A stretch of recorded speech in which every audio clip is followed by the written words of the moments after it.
انتهایی د پښتو په هغه بېعزتۍ ورپسې شوې ده کې به یوې ډمې هم داسې کار نه وي کړی کوم کار چې دې شروع کړی دی یو دولسم شرم دی کوم چې تاسو په دې سایډ باندې ګورئ پیزاګټ دی بې بازار دی باندې داسې پاسپۍ پسې هغه سپي دونه نه راځي لکه په دې پسې چې دا کوم حالات شو ستا د سترګو چال ستا د وجود چال ستا د کپړو هغه انداز د ځان نه به د شاعرۍ نوم مکمل لرې کړې ځکه علي شاه زیر زورسي غوندې که څه ګن بلا د الله دې دا ټول عذاب دی د عذاب په شکل کې په پېښور مسلط شوی دی دغه خو د شاعرۍ او کار داسې شي کوي د ډمانو نه هم په خوا کار کوي هم دی په کور باندې کښېني ښه پایا په عزت کښېني هدایت وکړي مونږ به له د نیکې سوال کوو الله ډېر زیات السلام علیکم ورحمت الله وبرکاتہ حقوق کتونکو زم تاسو دوست سلمان وفا کتونکو په دې سایډ باندې زما سره دا ویډیو ګورئ نوراحساس ده کومه چې تاسو زمانه ډېره ښه پېژنئ د سوات د سیمې سره تعلق لرونکې یوه شاعره ده چې انتهایی د پښتو په هغه بېعزتۍ ورپسې شوې ده او هغه کارونه هغې وکړه چې نه چېرته مخکې د پښتنو په معاشره کې داسې پیغلو کړي دي لکه دا چې دا کوم کارونه کوي او په نامه د دې راوتې چې زه شاعره یم پیغله یم نو زما مختصر خبرې کول غواړم ډېر ټایم نه خرابوم ستاسو ځکه چې تاسو وکته تاسو اینئ چې د سوات په سیمه باندې په سوونو باندې ډمې دي خو چېرته کې به یوې ډمې هم داسې کار نه وي کړی کوم کار چې دې شروع کړی دی او کوم کار چې دا کوي یو دولسم شرم دی کوم چې تاسو په دې سایډ باندې ګورئ پیزاګټ دی بې بازار دی او کم عوام د دې نه راتاو شوي دي کم مخلوق د دې نه راتاو شوی دی او سیلپیان یې وباسه او لکه دا چې دا روانه ده او د عوامو ته تاسو ګورئ څنګه پسې روان دي داسې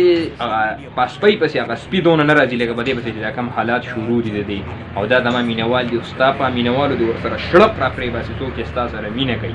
ځکه چې تا خو د پښتنو هغه حد کراس کړی دی هغه دایره تا کراس کړې ده په کومه طریقه ته راوتې کم اداګانې ته کې ستا د سترګو چال ستا د وجود چال ستا د کپړو هغه انداز نو ګوره د ځان نه به د شاعرۍ نوم مکمل لرې کړې ځکه چې تا پې د ډمانو نه ور وړول کمې ډمې چې دي د سوات په سیمه باندې ډېرې ډمې دي د په پېښور کې ډېرې ډمې دي خو مونږ د ډمو داسې یو خو هغه تاسو ډېره ښه پېژنئ هغه پلیت شی دی علي شاه زیر زورسي غوندې که څه ګن بلا د الله دې دا ټول مړه خدای دې د داسې خلکو نه د پاکستان څه چې دا پوره دنیا خلاصه کړي د دې عذاب نه دا خو یو عذاب دی د عذاب په شکل کې په پېښور مسلط شوی دی دغه خو علي شاه په شلق ملک خو اوس دا چې کومه کوي په نقاب کې چې کوم کار دا کوي نو لکه په ځان باندې نوم داسې شي ښودی د شاعرۍ او کار داسې شي کوي د ډمانو نه هم په خوا کار کوي نو پلیز زه تا ته سوال کوم تا ته مخکې ما ویلي بیا هم درته وایم چې سوال درته کوم زموږ په پښتنو کې داسې څوک پیدا نه شو چېرې دا جینۍ چې کوم دی په کور باندې کښېني ښه پایا په عزت کښېني هغه مور او پلار هغه قام قبیلو نه پوهېږم هغه بار دا خبره کوم چې زما خاله زما کور زما چم ګاونډ زما هېڅ چا ماته اجازت نه راکوي خو به هر حال بیا هم راځي هغه خپل خوی او خپل کار کوي نو نه پوهېږم چې دا نه پوهېږم نو چې دا کالتوس ګران شوي دي که څه وجوهات شوي دي چېرې دا داسې حالات زموږ په امت وطن کې جوړېږي خو نه الله دې ورته د نیکې هدایت وکړي مونږ به له د نیکې سوال کوو الله دې ورته چې کوم دی مغفرت وکړي الله دې ورته د نیکې هدایت وکړي الله دې په نیکه لاره باندې روانه کړي که په نیکې لارې هدایت یې په نصیب کړي نو خدای دې نیست نابود کړي چې بیخي دې د سکرین نه ختمه شي ځکه چې نورې پیغلې زمونږ چې کوم دی د هغو ذهنونه خرابوي یقینا چې د هغو ذهنونه خرابوي کوم کار چې دې شروع کړی دی تاسو یې ګورئ د بیزاګټ په دې پاره کې دا په کومه اداګانو باندې روانه ده نو دغلته به پیغلې نورې موجود وي هغو به دې ته کتلي چې دا څه چکر دی د خلکو په ذهنونو ټارچر کېږي که نه ذهن کې ډېر سوالات راځي چېرې دا په کومه اداګانو دلته ګرځي او د دې څه حساب دی ته ما سره سیلفي وباسه زه تا سره سیلفي وباسم هی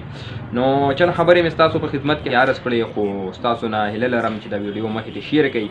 ځکه چې انتهایی ماته خو ډېر زیات درد او خفګان را رسي ځکه چې بار زموږ مسافرونه یې ډېر زیات دي هغو ته چې کوم دی د دنیا خلک ورته پیغورونه ورکوي مړه وایي ستاسو د سوات د سیمې د نوراحساس ته وګوره دا په کوم اداګانو ګرځي په کوم چال چلن ګرځي خو بس څه وکړو زموږ خو چې کوم دی د خپل وس هر انسان په خپل وس ملامته دی چې د چا څونه وس کېږي که د چا دونه وس کېږي چې په زړه کې ورسره کینه او بغض وساتئ بیا هم ښه خبره ده اورې د خپل وس مطابق په هر انسان له پکار دی چې یو کار په چا کې غلط وایي نو د خپل وس مطابق یې منع کړي که هغه په خوله باندې وي که هغه په لاسو باندې وي او که هغه په هره طریقه باندې وي خو چې منع کړي نو تاسو د دې د ویډیوګانې وکتلې په دې سایډ باندې چلیږي چې زه خو ډېر انتهایي خفه کړم ډېر د پښتو د دایرې نه بار کار کوي